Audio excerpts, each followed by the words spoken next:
प्रदीर्घ काळ रखडलेल्या कोल्हापूर महानगरपालिकाच्या निवडणुका असतील किंवा राज्यभरातील विविध असणाऱ्या महानगरपालिकेच्या निवडणुका असतील, त्या अखेर संपन्न झाल्या. प्रत्येक ठिकाणी कोण सत्तेवरती येणार याचं चित्र देखील आता स्पष्ट झालेलं आहे. प्रथम क्रमांकाचा भाऊ कोण, द्वितीय क्रमांकावरती कोण राहिला, कोण शेवटी राहिला, या सगळ्या गोष्टींवरती चर्चा झाल्या. आता प्रत्येक कट्ट्यावरती, प्रत्येक चौकामध्ये आणि माध्यमांमध्ये जी काही चर्चा चालू आहे ती चर्चा ही आहे की यंदा महापौर कोणाचा होणार. मुंबईमध्ये महायुती म्हणते की महापौर हा आमचाच होणार, तर संजय राऊतांचं एखादं काहीतरी विधान येतं आणि ते म्हणतात की पडद्यामागं बऱ्याच काही गोष्टी चालू आहेत आणि त्या गोष्टी आम्हाला उघड करता येणार नाहीत. ज्यावेळेस मुंबईच्या या सगळ्या बातम्या चालू असतात त्यावेळेस संध्याकाळी कोल्हापूरमध्ये काँग्रेसचे नेते सतेज पाटील यांची प्रेस होते आणि ते म्हणतात की पडद्यामागची चर्चा फ्रंटला आणण्याची गरज काय, योग्य वेळी सगळ्या गोष्टी स्पष्ट होतील. आणि जवळपास संपूर्ण राज्यभरामध्ये ज्या ज्या ठिकाणी आकडेवारीची गणित ज्या ठिकाणी जुळतात, ज्या ठिकाणी बिघडतात, त्या ठिकाणी हे चित्र किंवा या प्रकारची संवाद वाक्य कानावरती येतात. नेमकं महापौर पदावरून काय सस्पेन्स वाढत चाललाय आणि पडद्यामागं नेमकं काय शिजतंय याच्यावरतीच आपण चर्चा करणार आहोत. नेहमीप्रमाणे माझ्यासोबत माझे सहकारी संदीप आहेत. संदीपजी नमस्कार. सर, नेमकं पडद्यामागं महापौर पदावरून काय शिजतंय? सुरुवात प्रथम आपण राज्यापासून करू. राज्यातल्या 29 महानगरपालिकांच्या निवडणुका आता नुकत्याच पार पडल्या. बऱ्यापैकी माहितीकडून भाजपाने याच्यामध्ये जागा जास्त घेतल्यात. काही ठिकाणी ज्या प्रामुख्य आहे म्हणजे ठाणे असेल, कल्याण डोंबिवली असेल, संभाजीनगर असेल, नांदेड असेल, या ठिकाणी शिवसेना शिंदे पक्षाच्या जागा आहे की ज्या ठिकाणी भाजपाला त्यांचा महापौर पद घ्यायचं असेल तर त्या ठिकाणी शिंदे पक्षाची कोल्हापूर जिल्ह्यात बोलतोय कोल्हापूरच्या महानगरपालिकेच्या सुद्धा शिंदे पक्षाची अत्यंत आवश्यकता आहे. एकीकडे राज्याचा विचार करायला गेला तर माहितीकडून जेव्हा ह्या निवडणुका सामोरे गेले त्यावेळेस त्याच्या अगोदरच्या नगरपरिषद निवडणुकामध्ये भाजपाला हा मोठा पक्ष म्हणून समोर आला होता. ह्या महानगरपालिकेच्या अनुषंगाने विचार करायला गेला तर भाजपा प्रामुख्याने मोठा पक्ष म्हणून आपल्याला दिसतोय एकंदरीत एकूण नगरसेवकांची संख्या पाहता. असं असलं तरी अनेक ठिकाणी महापौर पद त्यांच्याकडे घ्यायचं असेल तर त्यांच्या घटक पक्ष म्हणजे प्रामुख्याने शिवसेना शिंदे पक्षाची त्यांना आवश्यकता लागणार आहे. आणि यासाठी ज्या काही पडद्यामागच्या हालचाली आहेत त्या कुठेतरी वेगाने होताना दिसत आहेत. आणि एकीकडे सातत्याच्या माध्यमातून अशा बातम्या येतात की म्हणजे एकनाथ शिंदे राज्याचे उपमुख्यमंत्री म्हणजे मुंबई महानगरपालिका असेल किंवा कोल्हापूर महानगरपालिका असेल तर दोन्ही महानगरपालिकेच्या महापौर पदासाठी एकनाथ शिंदेचा शिवसेना पक्ष कुठेतरी अडून बसलेला आहे. आणि ह्या महापौर पदाच्या फॉर्म्युला संदर्भात वाटाघाटी जरी होत असल्या तरी सुद्धा या महापौर पदाकडे सत्ताधारी आणि विरोधक दोघेही अतिशय संधी म्हणून पाहत आहेत सध्या. सर, ह्याच्यामध्ये जर एक 2-3 गोष्टींचा उल्लेख जर करायचा म्हटला किमान मुंबई पुरतं तर मुंबईमध्ये सर्वसाधारण केंद्रीय नेतृत्वानं सांगितलं आहे की इतक्या वर्षानंतर आपण प्रथमच भगवा झेंडा त्या ठिकाणी फडकवलेला आहे. त्याच्यामुळे कोणत्याही परिस्थितीमध्ये त्या ठिकाणी भाजपचाच महापौर बसवा.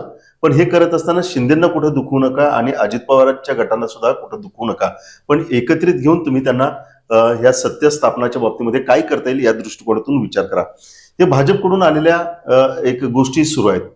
दुसऱ्या बाजूला शिंदे गटाचे जे काही नगरसेवक आहेत त्यांना हॉटेलमध्ये थांबवलेलं आहे आणि हॉटेलमध्ये थांबवल्यामुळं एक प्रकारचा संदेश देण्यात आलेला आहे की बाबा आम्हाला वेगवेगळ्या पद्धतीने सुद्धा विचार करता येऊ शकतो, काय करायचंय ते तुम्ही ठरवा, अशा पद्धतीने सुद्धा एक वेगळ्या पद्धतीचं. आणि महत्वाची गोष्ट म्हणजे एकनाथ शिंदे यांना अगोदर मुख्यमंत्री पद दिलं होतं.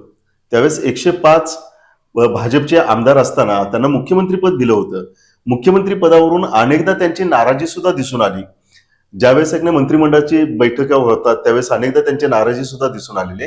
तर ह्या सगळ्या गोष्टींचा विचार लक्षात घेता उपमुख्यमंत्री एकनाथ शिंदे हे आपला आता एक ऍक्सिलेटरवरती पाय ठेवलेला आहे की आपल्याला राज्यामध्ये एक आक्रमक चेहरा म्हणून पुढे यायचंय. अजित पवारांचं दुसऱ्या बाजूला असं दिसतंय की त्यांनी शरद पवारांबरोबर कुठेतरी जुळवून घेताना दिसतंय. तर अशा परिस्थितीमध्ये भविष्याच्या काळामध्ये हे जर दोन पक्षांना आतापासून जर आपल्या नियंत्रणामध्ये ठेवायचं असेल आणि भाजपची जर ग्राफ वाढवायचा असेल तर त्या दृष्टिकोनातून महापौर पद हे आपल्याकडे ठेवणं खूप गरजेचं आहे. या दृष्टिकोनातून वरिष्ठ पातळीचे नेते सुद्धा प्रयत्न करताना दिसत आहेत. आणि सगळ्यात महत्वाची गोष्ट जी माझ्या दृष्टिकोनातून दिसते ती म्हणजे याच्या अगोदर ज्या काही निवडणुका व्हायच्या त्यावेळेस नरेंद्र मोदी हे त्या महानगरामध्ये म्हणजे विशेषतः मुंबईमध्ये यायचे, पुण्यामध्ये काही निवडणुकीच्या माध्यमातून ते आलेत. यावेळेस मात्र त्यांनी येण्याचं टाळलं आणि ही संपूर्ण निवडणूक देवेंद्र फडणवीस या एका चेहऱ्याच्या भोवती फिरत राहिली. आणि देवेंद्र फडणवीस यांनी सुद्धा आपलं राजकीय कौशल्य दाखवत सर्व प्रकारच्या जे जे काही करता येईल ते सगळं करून त्यांनी आपल्या सत्ता महानगरपालिकेमध्ये स्थापित केली. त्याच्यामुळे देवेंद्र फडणवीस यांच्या दृष्टिकोनातून देखील हा एक प्रतिष्ठेचा मुद्दा झालाय की आपल्या नेतृत्वाखाली आपण निवडणूक लढवली, आपल्या नेतृत्वात आपण एक नाही 1400 पेक्षा जास्त नगरसेवक निवडून आलेत, तर महापौर सुद्धा आपल्याच पद्धतीने आपण करायचंय हे सुद्धा एका बाजूला दिसून येते. नाही, ह्याच्यामध्ये एक मुद्दा लक्षात घेतला पाहिजे सर. मागच्या वेळी 106 105 जे विधानसभेचे आमदार आले होते त्यावेळेस देवेंद्र म्हणजे भाजपकडून देवेंद्र फडणवीस यांचं नाव चर्चेत होतं. पण वरिष्ठकडून जेव्हा निर्णय आला तेव्हा देवेंद्र फडणवीस यांनी तलवार आपली मॅन केली आणि उपमुख्यमंत्रीपद त्यांनी घेतलं. आणि तेव्हा शिवसेनेतून म्हणजे शिवसेना पक्ष फुटल्यानंतर एकनाथ शिंदे यांना तिथं मुख्यमंत्री केलं. तेव्हापासून एक गोष्ट लक्षात घ्यायला पाहिजे की एकनाथ शिंदेंना स्वतःचा जो बार्गेनिंग पॉवर आहे राजकारणामध्ये कुठंतरी वाढवलेली दिसते आपल्याला. कारण का त्यांना एकीकडे भाजपा दुसरीकडे शिवसेना ठाकरे गट या दोघांना शह देण्यासाठी स्वतःचं अस्तित्व निर्माण करायचं असेल तर एकनाथ शिंदे स्वतःच्या पक्षाने स्वतःची ताकद दाखवायची अत्यंत आवश्यकता होती. त्या पद्धतीने ती केलेली आहे. म्हणजे संभाजीनगर असेल, नांदेड असेल, कल्याण डोंबिवली असेल, म्हणजे MMRD जे रिजन आहे याच्यामध्ये शिवसेना शिंदे पक्षाने बऱ्यापैकी यश संपादन केलंय. ते जर फक्त मुंबई महानगरपालिकेचा विचार करता इतर ठिकाणी ठाकरे गटाच्या पेक्षा जास्त जागा एकनाथ शिंदेच्या शिवसेनेला मिळाल्या हे विसरता कामा नये. त्यामुळे कुठेतरी राज्याच्या राजकारणामध्ये एकनाथ शिंदे आपल्याला डोईजड होतील का भविष्यात, आणि त्यातून जर मुंबईसारख्या महानगरपालिकेमध्ये जी देशाची आर्थिक नाडी आहे त्या ठिकाणी आपलाच महापौर असावा हा जसं भाजपाकडून जसं सांगितलं तसं एकनाथ शिंदेना सुद्धा ते प्रतिष्ठेची लढाई आहे. कारण उद्या हा संदेश जाईल की बाळासाहेब ठाकरे म्हणजे 25 वर्ष सत्ता शिवसेनेचीच होती आणि असं असताना सुद्धा जर मग परत आता भाजपला जर दिलं की जे नेरेटिव्ह सध्या शिवसेना ठाकरे गटाकडून सेट केलं जाते की बाळासाहेब ठाकरेंच्या स्वर्गीय बाळासाहेब ठाकरेंच्या मनात मुंबई महानगरपालिकेवरती भगवा हा शिवसेनाच फडकला पाहिजे. ही कुठेतरी अस्मिता शिवसैनिकांच्या मनामध्ये जर जागृत करायचं तर एकनाथ शिंदेना अतिशय उत्तम अशी संधी आहे. आणि तो समोरच्या म्हणजे पक्षांना काउंटर करायचा असेल तर तो अतिशय मुद्दा म्हणजे जिल्हा परिषद असतील किंवा येणाऱ्या विधानसभा निवडणुकीमध्ये एक नेरेटिव्ह सेट होणार आहे. आणि त्याच अनुषंगाने राहिलेले आता दोन्ही ज्या म्हणजे मुंबई महानगरपालिकेचं कनेक्शन सरळ कोल्हापूर महानगरपालिकेचे कनेक्शन, बरोबर, मी त्या मुद्द्याकडे येणार. तर त्याचा असा विषय आहे की त्यामुळं तिथं जर तडजोड केली तर त्यांना मग कोल्हापूर महानगरपालिकेमध्ये सॅक्रिफाईस करायला लागणार आहे. आणि हे त्यांना मग ते म्हणजे पुढचं जे राजकीय वाटचाल आहे ते कुठं अडचणी ठरणार आहे त्यांना. आणि त्याच दृष्टिकोनातून एक नाही कोल्हापूरमध्ये सुद्धा तशाच पद्धतीची एक आता सूर उमटताना किंवा चर्चा होताना दिसत आहेत. आणि त्याला न कळतपणे बत्ती देण्याचं काम काँग्रेसचे नेते सतीश पाटील यांनी केलं. कोल्हापूरमध्ये सुद्धा एक नाही राजेश क्षीरसागर म्हणतायत की आम्हाला 2.5 वर्ष तुम्ही एक नाही महापौर पद द्या. चंद्रकांतदादांनी सुद्धा सांगितलं की सत्तेवरती महापौर हा भाजपचाच बसेल. आता ह्या सगळ्या गोष्टी ज्या चालू आहेत त्याच्या पडद्यामागची जर राजकारण किंवा जर गणित बघितली तर ही गणित जुळून येतात असं वाटतं का तुम्हाला? खरं पाहता गेले 2-3 दिवसापासून या चर्चा सातत्याने सुरू आहेत की कोल्हापूर महानगरपालिकेमध्ये पडद्यामागे काहीतरी शिजतंय का. तर मुळात काँग्रेस याच्याच पूर्वी 2015 जेव्हा शिवसेना एकत्र होती तेव्हा आमदार सतीश पाटील यांनी तो प्रयोग केला होता. महाविकास आघाडीचा पहिला प्रयोग कोल्हापूरमध्ये झाला होता. त्यामुळे तीच महाविकास आघाडी नंतर राज्यामध्ये ती अस्तित्वात आली. आता यावेळेस असं होईल का याची सध्या तरी म्हणजे आपल्या दृष्टिकोनाचा विचार केला तर सध्या तरी तशी काही वाटत नाही. कारण सध्या उपमुख्यमंत्री एकनाथ शिंदे किंवा मुख्यमंत्री देवेंद्र फडणवीस आणि उपमुख्यमंत्री अजित पवार हे सत्तेत एकत्र आहेत. त्यामुळे असा काही निर्णय हे तर कोल्हापूर महानगरपालिका घेतील असं तरी तात्विकदृष्ट्या वाटत नाही. कारण का त्यांना मग राज्याच्या राजकारणाचे दुरोगामी परिणाम भोगावे लागणार आहेत. आणि मुळात ही जी महायुती अस्तित्वात आली तीच मुळात एकसंघ म्हणजे म्हणजे बऱ्याच ठिकाणी त्यांना त्याचं यश मिळाले म्हणजे नगर परिषदामध्ये सुद्धा माहिती म्हणून त्यांना यश मिळालेलं आहे, महानगरपालिकेमध्ये यश मिळाले. त्यामुळं ही संधी किंवा ही जी महापौर पदावरून याच्यामध्ये काहीतरी शेवटच्या तडजोड होईल आणि महायुतीचाच महापौर होईल असं वाटतंय. जरी ही राजकीय खेळी असतील, महाविकास आघाडीतून आमदार सतीश पाटील जर सातत्याने म्हणत असतील की आमच्या पडद्यामागे हरकत चालू आहेत, तर ते कोल्हापूरमध्ये तरी शक्य होईल असं काय वाटत नाही. सर्वसाधारण असं म्हटलं जातं की एक नाही समोरच्याला either you have to convince them or you have to confuse them. एक तर तुम्हाला एक नाही त्यांचं मत बदला किंवा त्यांच्यात गोंधळ निर्माण करा.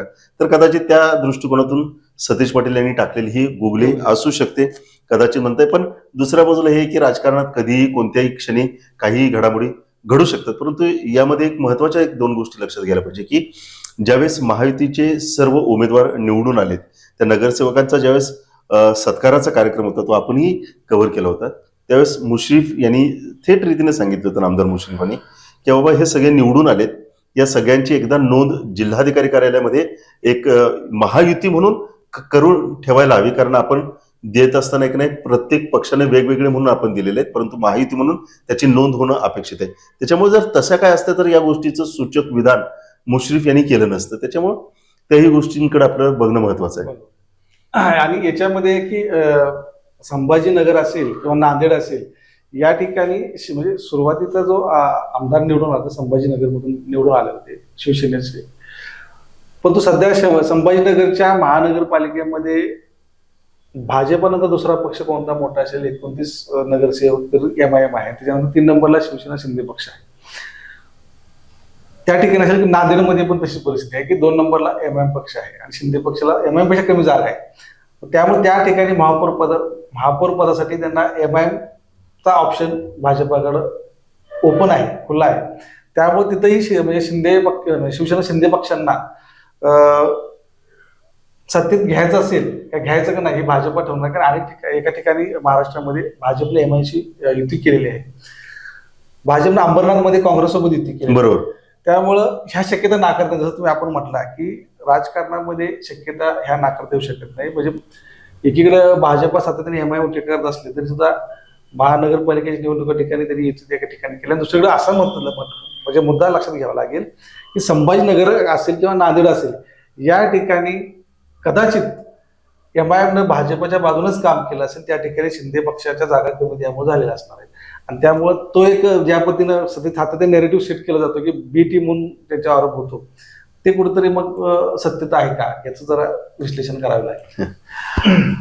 तर उद्या साधारणपणे एक नाही महापौर पदाच्या आरक्षण जाहीर होतील आणि एकदा आरक्षण जाहीर झाल्यानंतर मग कुठल्या प्रवर्गाला काय आरक्षण गेले हे ज्यावेळेस अंदाज लक्षात येतात त्यानंतर मग रणनीती आखली जाते. परंतु तुर्तास मात्र एवढं मात्र नक्की आहे की महापौर पदावरती अनेक ठिकाणी सस्पेन्स आहे आणि काही ना काही पडद्यामागं शिस्त आहे. पण हे नेमकं पडद्यामागं काय शिस्त आहे याचा थोडासा अंदाज घेण्याचा आपण प्रयत्न करतोय. पण शेवटी म्हणतात ना, राजकारणात काहीच अशक्य असं काहीच नाही. पण हे याच्या अगोदर 40-50 वर्षापूर्वी म्हणायला सोपं होतं, परंतु गेल्या 2-2.5 वर्षापूर्वीचं जर राजकारण आपण जर पाहिलं तर ही म्हण आता प्रत्यक्षात यायला लागली की राजकारणात काहीच गोष्टी अशक्य नाहीत. आपण लवकरच भेटू ज्यावेळेस या महापौर पदाच्या निवडणुका संपन्न होतील, त्यावेळेस पडद्यामागे नेमकं काय घडलं. पण त्यासाठी पाहत रहा लाईव्ह मराठी.